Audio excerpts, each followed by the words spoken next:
Oh yeah, ay. When you need a hand and you don't know why, just know that I'll be there. When the road is long and you feel so tired.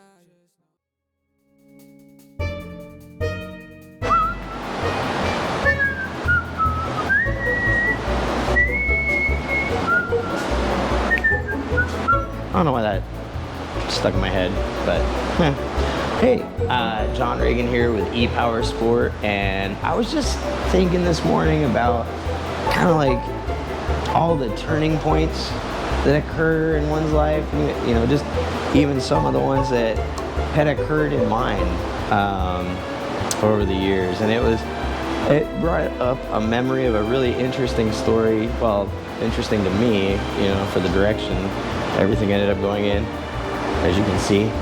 Let me turn the camera around, as you can see. But yeah, when something you guys might not know about me, when I was growing up in high school, I was a big actor. That's right, John Reagan is a thespian. Thespian. Keep it real on that, all right? I loved acting. I was fairly good at it. I took a few leads. I performed in our local playhouse where I grew up. A lot of different things like that, and a lot of people around me, my English teacher and acting teacher, whatever you want to call it, for the after school or for the school acting program. Yeah, they all thought I was really great. I was really good. And so it just so happened that one day, or not one day, through a series of days really, the War of the Roses was being filmed in this little town just south of where I grew up. And I don't know if you're familiar with the War of the Roses, but it stars Michael Keaton, or Michael Douglas, Kirk Douglas, Michael Douglas. Diane Keaton and Danny Davito, and they were all together in the Romance of the Stone series, things like that. So they fairly, you know, work together well, you would think. So, so as they were filming this down there, our acting teacher, my English teacher, got us all this meet and greet with them, right? And so we were supposed to be meeting with Danny DeVito and Michael Keaton, or Michael Douglas, and Diane Keaton. And as a acting group, right? And we're supposed to all meet with them.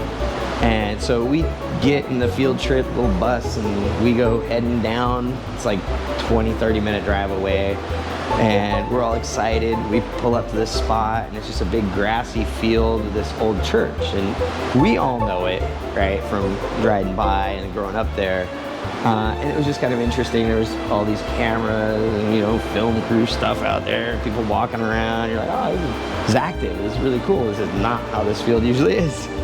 And we all get out and we start, the teacher goes and asks somebody about things. Oh yeah, let's over here. And we go walking over there and we go to see who's there, and it's just Danny DeVito. And Mr. DeVito was nice enough to greet with us all and talk to us all and do this really great little kind of like intro thing, and, you know, hey everybody, keep up the acting and stuff. And my English teacher says to him, he says, hey, this guy, me, is one of our star pupils, and we really think he's going to go a lot of places. Do you have any advice for him? And Mr. DeVito goes, oh, so you're a really good actor. I'm like, I'm okay. He's like, so you're gonna pursue this? You're gonna become an actor? I was like, yeah, that's what I want to do. I want to be in movies. I want to do all this. I want to be part of this. And he says to me, he looks at me and he goes, kid, if you do, be ready to give up all your privacy. You'll never have any privacy. And no matter how good you become, you're still gonna have to deal with divas and people that think they know better than you do.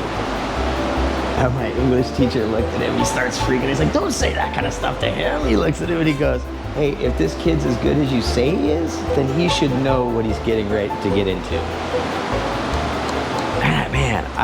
he's like, don't listen to English teachers, don't listen to him. Thank you, Mr. DeVito. I really appreciate it. But it was really at that moment that it occurred to me what fame really means and what it is you give up in our society in order to be famous, right? And even personally, right, inside, what you give up when you accept that fame. And so I really, really thought about Mr. DeVito's words, and actually at that point, and a little after, when I was done doing some of our shows, I no longer did auditions. I decided that fame wasn't worth it. And to me, when I think about it, I mean, granted, they're famous, they're a celebrity and stuff, but in reality, they have no privacy. And somebody always thinks they know better, and even though they're a celebrity for a reason, people will think they know better, even in that context, that they do. So, because professionals become celebrities, but it's just like, I don't know, it just seemed to me that, and of course later on I learned too that he had a lot of issues with his co-stars and following his direction as the director. And so, there was some context there that really wasn't present in what he said, and when he said it to me, I got later. But it did make me rethink everything. And so, for me, that was a really big turning point in my life to decide to do something else other than what I wanted to do pretty much my whole adolescent life. So. But that's just kind of a story of mine. Maybe you have your own stories about things that happened that changed the direction of your life. And, as you can see, this is where I ended up. I have no regrets. It's been fun. So, yeah, but thank you, Mr. DeVito, for helping make this happen by telling a young man what the reality of fame is. Remember, everybody, watch out for them, because they're not watching out for you.